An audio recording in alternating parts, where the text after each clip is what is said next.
this is about to be very, very loud.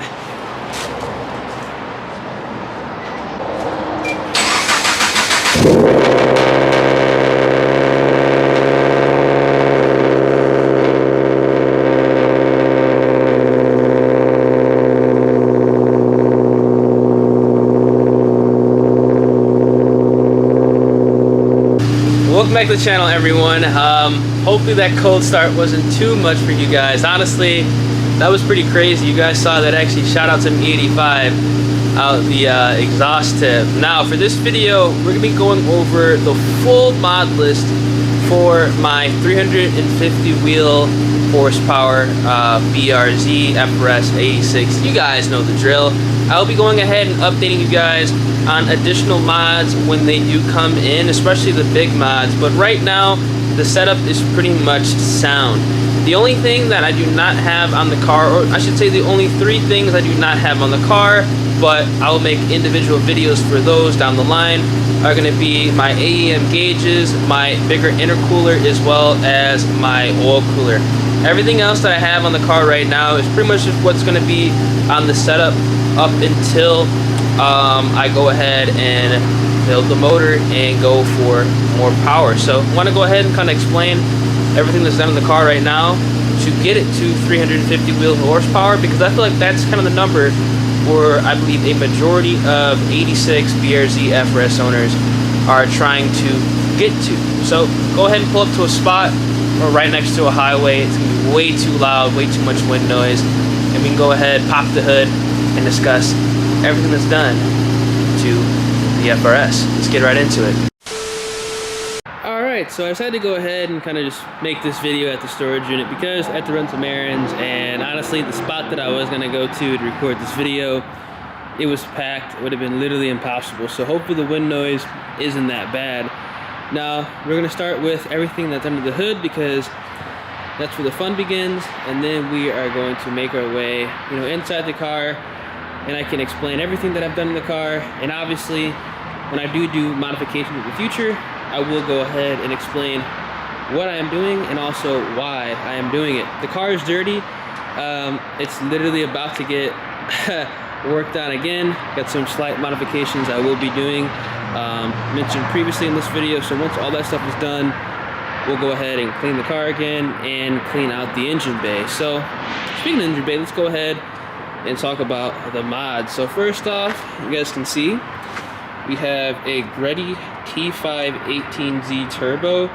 That's where all the fun begins. That's the turbo kit that I do have for my FRS. Now, my opinion, this is a fantastic turbo kit if you guys are looking for a kit to start off. If you guys are unaware, if you guys are going to be enjoying, a boosted, FA20, enjoying a boosted FRS BRZ 86, I highly recommend you guys going ahead and sourcing out a Greddy T518Z turbo or a Garrett GTX 2867R turbo. Now, the nice thing about having a smaller, fast spooling turbo is you're almost always going to be in boost, and you're going to really feel the effects of the turbo itself on the car, especially throughout the entire power band. The turbo, because it is small, is going to kind of fall off at the top end, but realistically it's not that big of a deal because these cars are made to be tracked, drifted, and just street driven, not really highway road racing. But you can do it if you guys want to, but you're gonna definitely want to get a bigger turbo that can deliver more power up top if that's the direction you want to go to. So if you want to go to that direction, I recommend you actually getting a GTX 3076R Gen 2 turbo, which ironically is what I'm going to be getting next for my car. So that's the turbo kit that I am running. It does have a small, not really small, but just a medium-sized intercooler. I will actually be upgrading my intercooler to a JDL 700 horsepower rated intercooler that's actually going to fill out this entire front bumper, and I'm also getting an oil cooler which is going to mount like right up here near the light. So that's going to be a really nice modification. Believe it or not, I actually do not have an oil cooler on the car as of right now. The reason being is because I boosted the car literally when the temperatures here in Chicago were about like 60. It wasn't warm at all, so didn't really need it. And the oil cooler that I do need now, which I've actually already bought, only works, so technically only works well with the JDL oil cooler, or excuse me, the JDL intercooler, which ironically I have the JDL oil cooler, but I'm waiting for all that to come in. Now you guys can also see here, I have a Radium catch can up here. This is going to be the passenger side, which is going to be the most important side to protect you from blow-by. So that's definitely going to be a modification you definitely want to go ahead and get done immediately. You guys can also see here, I have a boost controller. This is a boost controller made by 6-Star Motorsports in Schaumburg. Pretty much the same exact thing. Actually, technically, it is the same exact thing as the GrimmSpeed boost controller that is used to go ahead and, you know, modulate the boost pressure. So if you guys want to be off the spring rate, which is the 7 psi spring is default on the Greddy kit, you guys can change it to, you know, 10 pounds of boost, 15 pounds of boost, like we're gonna be doing in the near future. But as far as like everything under the engine goes, that's pretty much everything that I have done so far. Like I said, we're getting an oil cooler here. We will be getting a bigger intercooler, and everything else is pretty much straight. I do think I am going to be getting a strut tower as well in the near future if I do decide to go ahead and track this car. I do plan on tracking this car, but obviously I'm not going to do it until I get my oil cooler as well as my upgraded intercooler to kind of, you know, make sure the temps stay down. Now, something else you guys can see, I am using the BC Racing Coilovers. I actually got these for a complete steal, pretty much basically brand new from a friend who went bags. I do recommend these coilovers if you guys just care about dropping the car and getting rid of the wheel gap. They are a nice coilover. I'm not gonna lie, they are bouncy if the roads are, you know, less than optimal. So if you guys live, you know, in an area where the roads are not good and you are gonna be, you know, thinking about if you're going to be enjoying a bumpy ride or not, you probably want to think about that. Maybe go ahead and upgrade to some Swift springs with the BCs, or just downright, you know, shell out and get KWV3s, which if I do decide to go hard on the track and, you know, just overall just kind of improve the ride quality of the car, which, you know, more often than not I'm going to end up doing once I do turn up the boost even more, I'm probably going to go ahead and get some KWV3s. My engine bay is dirty as hell. Like I said, you know, ignore that. The car will be cleaned up, but it's been, you know, in and out of shops these past couple months, and it's going right back into one, but, you know, for some good news. Now, kind of just going on the outside of the car, you guys can see here, I have some work Kiwami 18 by 9.5 plus 38 wheels. I love these wheels. These were actually black when I got them.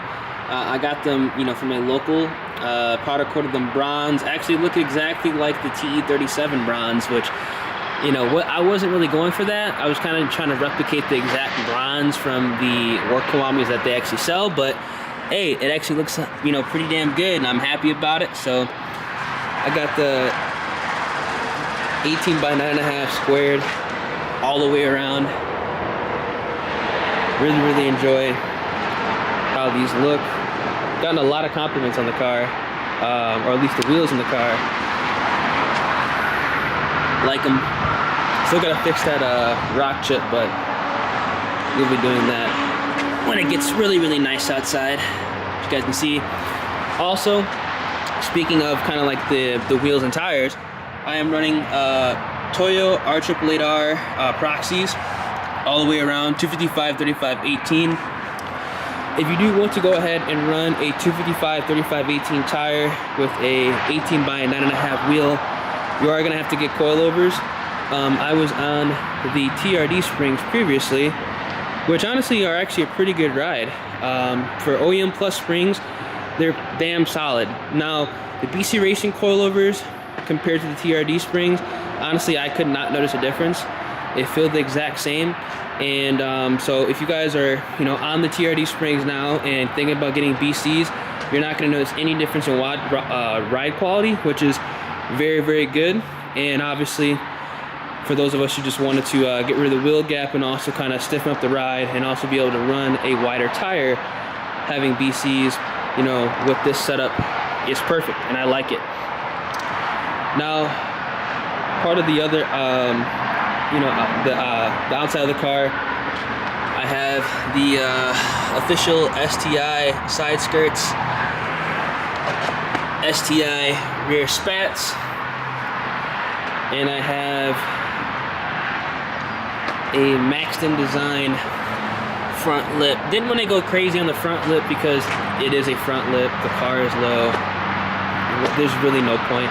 I'm not really building a show car at all. This is just, you know, a functional, you know, street and track car build. So having a ridiculous carbon fiber lip really did not suit this build. And honestly, if it got scratched, you know, that would suck. But if this got scratched, I mean, who cares? I can just paint right over it.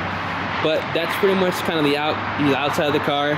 What I have, yes, it's an FRS with STI side skirts and rear spats, but it's boosted, fuck it. And also, I don't really like the TRD kit, personally. I personally don't like the TRD kit. The TRD kit, in my opinion, looks good if you're going for a stance build. Now, if you're going for a track-oriented build, I think the STI Aero looks a lot better. Now, if I had a BRZ front bumper, if I ever wanted to go ahead and swap out to a BRZ front bumper, you best believe I'm getting the official STI front lip. But other than that, I'm gonna keep it just the way it is right now. Maybe down the line I'll do a carbon fiber lip, maybe, but as of right now, it's literally my first time I ever put the lip on the car. Had any lip on any car for that matter, so you kind of gotta learn how to drive with a lowered car. For, I guess, the trunk, I have a VIS Racing. I believe this is the AMS style trunk. It doesn't have like the wicked sharp duck bill. So this is just, you know, this was a for looks mod. I always wanted a carbon fiber trunk, specifically this VIS carbon fiber trunk. I think it looks really, really good with the black car, because usually a lot of carbon fiber pieces don't look that good in my opinion. It's kind of too much of a body panel, but it flows really well with the body lines and with the D4S, yeah, obviously the black color, so I do like it. Now, down the line, I do want to kind of upgrade this trunk to a Marsh Composites trunk, but the problem with the Marsh Composites trunk, well, not really the problem with the trunk, it's the damn lead times and the wait times for that stuff. Like, realistically, I'm that type of person where I'm kind of impatient with mods, and I just can't wait like 8 to 9 months for a part that is not going to significantly, you know, impact the performance of the car. So I was not trying to wait that long for a trunk. If somebody sells a brand new one or a slightly used, you know, Marsh Composites trunk, somebody watched this video selling their trunk, carbon fiber, you know, honeycomb, hey, hit me up, I'll cop ASAP, but I ain't waiting that long. I hate waiting. But, oh, the taillights, these are the Valenti smoked taillights. I just think they kind of complement the entire car. The whole black D4S looks real good. I like them. It looks really good at night, especially because it's like the red, and then with the trunk now, it looks perfect. Let me go back to the front. Forgot to go ahead and show you guys some stuff. I got the OLM, aka Vlan's headlights with the HID, so looks real good. Really, really aggressive, especially if you just have the DRLs on, which I do drive around when it's not too dark with the DRLs. You guys can see this. I think it looks pretty good. Everything else is just pretty much bone, like OEM stock. As far as the appearance, this is kind of the appearance. Oh, I also have like the smoked helix side markers as well, but that's like literally about it. I do think I'm gonna actually get the vented, whatever this is called, the head. I guess this is kind of like the fog light bracket. You can get a vented one of these to help out with the oil cooler. That's probably about it. But everything else is pretty much just like OEM plus, or just looks OEM, and that's kind of the build I was going for. Don't plan on ever going wide body. Personally, I like the stock body on these cars, so we're gonna go ahead and, you know, keep that look. am still on the stock brakes all the way around. I will be upgrading to the Stop Tech brakes, the pads, rotors, slotted lines with the slotted rotors with the stainless steel lines. That's going to be one of the next modifications coming up. Definitely going to be doing that, especially if I decide to start tracking it. But regardless, I'm going to be doing that, you know, anyway, because I do need to upgrade my brakes because I significantly upgraded the power, and it's about to go up even more. So definitely go ahead and upgrade these brakes.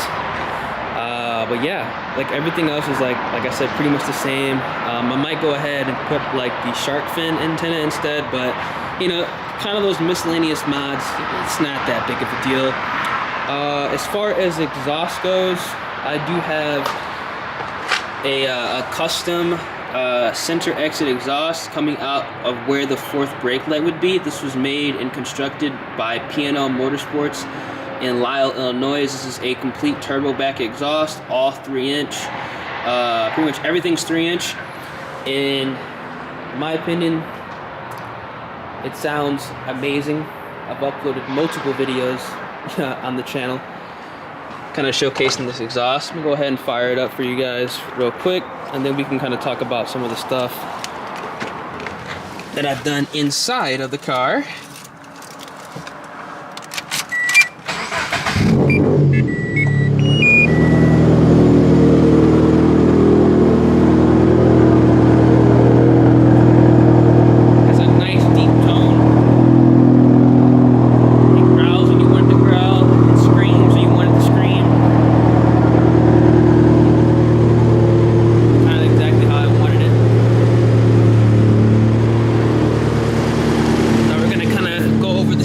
Inside of the car right now.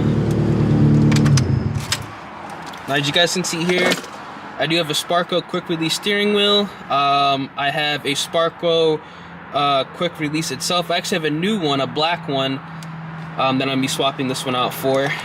So we're gonna be placing the red one, you guys can see here, with an actual like racing style quick release. So really gonna be excited for that.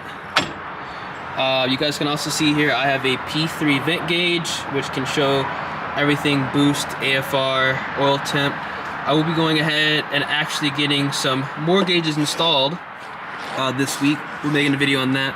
I'm going to actually have boost as well as the oil pressure, and then AFR for the P3 vent gauge. So that's going to be pretty much everything as far as diagnostics go, so I can kind of monitor the car a little bit closer. The interior, as far as everything else, is literally bone stock. Like this whole build that I wanted to kind of make was just like an OEM plus just fun street and track car. I have an STI Short Shifter with the OEM shift knob. I went through a couple of shift knobs, but honestly, I like the way that the OEM knob feels the best. Now, there is another shift knob I want to try out, the Ashiko. I think it's the Racing Ashiko. Hopefully I'm pronouncing that right, shift knob. Probably gonna pick that up, and I will do a review on that. If I don't like that shift knob, I'm pretty much done with shift knobs with this car. Gonna stick with OEM, because honestly I think the OEM feels perfect, especially with that STI short throw.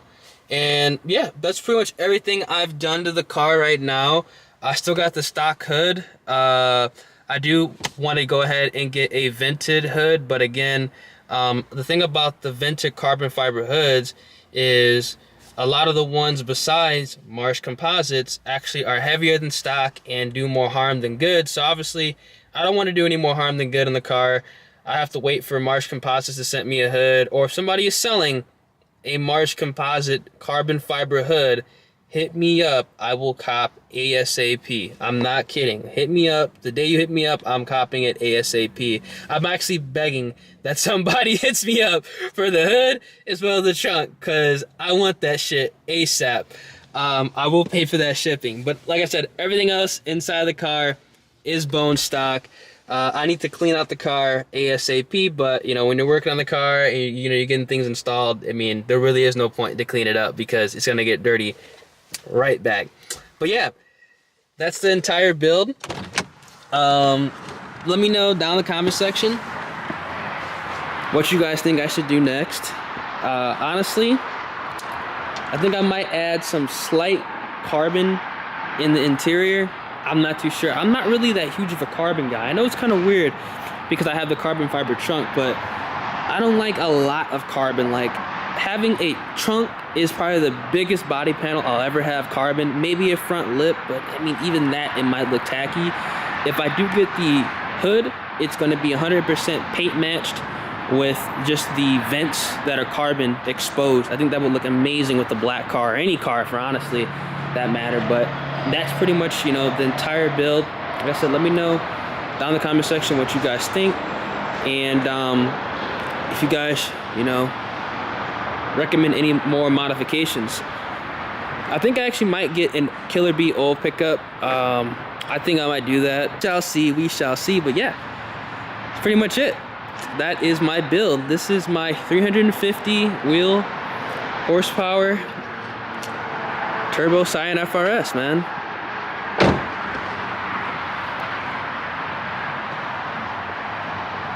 Do a little quick walk around for you guys.